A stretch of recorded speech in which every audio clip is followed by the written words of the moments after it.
പഠിച്ചോനെ എന്റെ കുട്ടി എന്നെ കൊണ്ടുപോയല്ലോ എന്നുള്ളൊരു ചിന്ത, അവരുടെ മനസ്സിലൊരു പ്രാർത്ഥന വന്നു കഴിഞ്ഞാൽ നിങ്ങൾ രക്ഷപ്പെട്ട്. ഗൈസ്, ഇന്ന് പെരുന്നാളുള്ള സ്ഥലമുണ്ട്, ആർക്കെങ്കിലും അറിയാതെ? ഇന്ന് പെരുന്നാളുള്ള ഒരു സ്ഥലം, എല്ലാ രാജ്യങ്ങളിലും ഇന്നലെ ആയിരുന്നു പെരുന്നാൾ, വെള്ളിയാഴ്ച. ഇന്ന് പെരുന്നാൾ കഴിക്കുന്ന ഒരു സ്ഥലം ആർക്കെങ്കിലും അറിയില്ല. ആ സ്ഥലമാണ് ബാംഗ്ലൂർ. ബാംഗ്ലൂർ ഇന്നാണ് പെരുന്നാൾ. എന്താണെന്ന് അറിയില്ല, കാരണം അറിയുന്നവരുണ്ടെങ്കിൽ കമന്റ് ചെയ്യും. കാരണം ഒരു 30 നോമ്പ് നോക്കിയിട്ട് എന്താക്കുക, പെരുന്നാൾ കഴിക്കും. ഈ പെരുന്നാളായിട്ട് ടൂർ പോകാൻ വേണ്ടി പ്ലാൻ ഇടുന്ന കുറെ കൂട്ടുകാരുണ്ടാവും. അപ്പൊ എനിക്ക് ഈ കൂട്ടുകാരോട് പറയാനുള്ളത് എന്താ വെച്ചാൽ, ബൈക്കും കാറുള്ള ആളുകൾ നിങ്ങളുടെ കൂട്ടത്തിലുണ്ടാവും.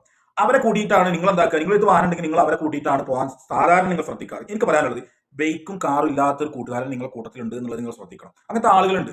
അവരെ വിളിച്ചിരുന്നെങ്കിൽ എന്ന് അവർ മനസ്സിൽ കരുതുന്ന ഒരു നിമിഷമുണ്ട്. അവരെ കൂട്ടി നമ്മൾ എന്താക്കുക, കാറുള്ള അല്ലെങ്കിൽ ബൈക്കുള്ള ആളുകൾ, ആ കാറും ബൈക്കൊന്നും ഇല്ലാത്ത ആളുകളെ കൂട്ടി പോകാൻ വേണ്ടി ശ്രദ്ധിക്കുക. കാരണം എന്താണെങ്കിൽ അവർക്കൊരു ഫീലിംഗ് വരും, അവർക്ക് ടെൻഷൻ വരും. കാരണം എന്റെ അടുത്ത് വണ്ടി ഉണ്ടായിരുന്നെങ്കിൽ, എന്റെ അടുത്ത് ബൈക്ക് ഉണ്ടായിരുന്നെങ്കിൽ എനിക്ക് ഇങ്ങനെ പോകാമായിരുന്നില്ലേ എന്നുള്ള ഒരു ഇത് മനസ്സിൽ വരും. അങ്ങനത്തെ ആളുകളെ നിങ്ങൾ കൂട്ടിക്കൊണ്ടു പോയാൽ നിങ്ങൾക്ക് കിട്ടുന്ന സന്തോഷമുണ്ട്. അത് ഇപ്പോഴല്ല കിട്ടുക, അത് പിന്നെയാണ് കിട്ടുക.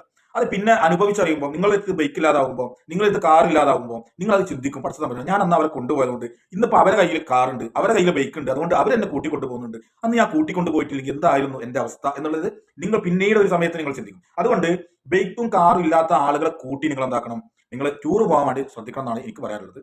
അതുപോലെ തന്നെ നിങ്ങളുടെ മാതാപിതാക്കൾക്ക് ഒരു പരിഗണന നൽകണം. പെരുന്നാളിന്റെ അന്ന് പോകാൻ കഴിഞ്ഞിട്ടുണ്ടെങ്കിൽ പിറ്റത്തെ ദിവസം നിങ്ങൾ എന്താക്കുക, നിങ്ങളുടെ ഉമ്മാനെ, നിങ്ങളുടെ ഉപ്പാനെ നിങ്ങൾ എന്താക്കണം, അവരെ കൂട്ടിക്കൊണ്ട് പോയിട്ട് നിങ്ങൾ തൊട്ടടുത്തുള്ള അയൽവാസിയുടെ വീട്ടിൽ, അല്ലെങ്കിൽ എന്താക്കുക, നിങ്ങളുടെ കുടുംബത്തിൽ, നിങ്ങളുടെ ഫാമിലിയിൽപ്പെട്ട ഏതെങ്കിലും ഒരു വീട്ടിലേക്ക് അവരെ കൂട്ടിക്കൊണ്ട് പോവുക. അവർക്ക് സന്തോഷം നൽകുന്ന രീതിയിലുള്ള ഒരു മനസ്സിന് സന്തോഷം നൽകിയിട്ട് അവർ പഠിച്ചോനെ എന്റെ കുട്ടി എന്നെ കൊണ്ടുപോയല്ലോ എന്നുള്ളൊരു ചിന്ത, അവരുടെ മനസ്സിലൊരു പ്രാർത്ഥന വന്നു കഴിഞ്ഞാൽ നിങ്ങൾ രക്ഷപ്പെട്ട്.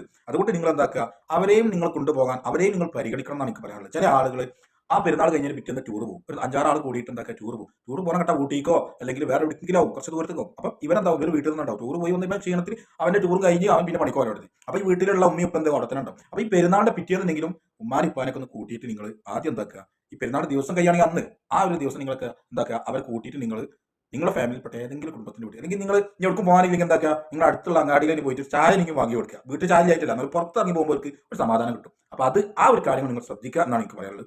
ഓക്കെ, ഇത് മുബാറക്.